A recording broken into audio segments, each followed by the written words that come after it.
Hi, I'm Nathan, and today I'll be talking about the WorkSeries control box. So this is the touchscreen on the WorkSeries controller. We have 4 menus at the bottom of the screen: the control menu, print menu, console menu, and setup menu. The control menu allows us to control homing, axis movement, heating, extrusion. We can also start prints and run macros from this menu. So in order to home the machine, we'll choose an axis and then we'll press the home button for that axis. So I'll home the y-axis. The machine will home and then the button will change color, indicating that we're homed. We can also home all of our axes by choosing the button on the left. This will home all of our axes and we'll see all the colors change in just a second.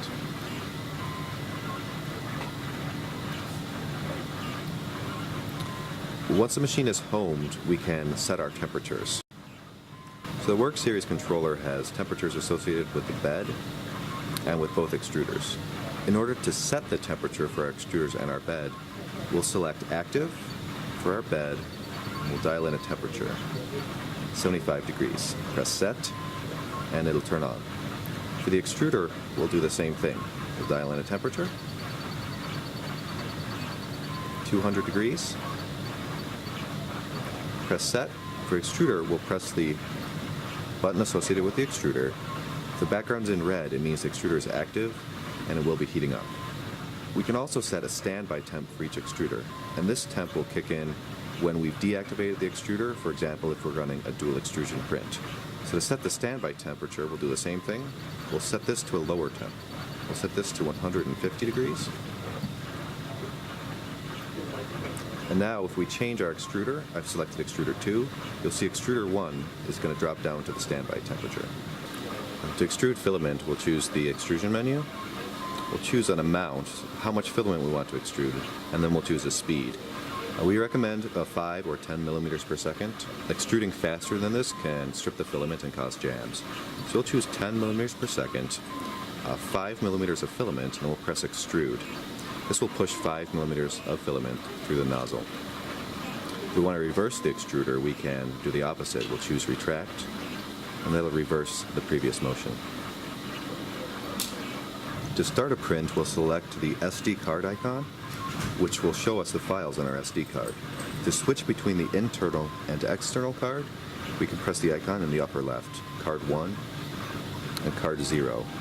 When we find the print we want to do, we'll select our print file, select print. This will drop us in the print menu where we can view print status and tune the print as well. We can change parts of our print such as our speed, percentage, our fan percentage, and our extruder percentage as well. To perfect our first layer, we can use the baby stepping function to make fine adjustment to the first layer of the print. Open up the baby step menu, and then we can move our nozzle up or down in very small increments to perfect our first layer. To stop a print, we'll press pause first, and the printer will automatically stop and move to the home position.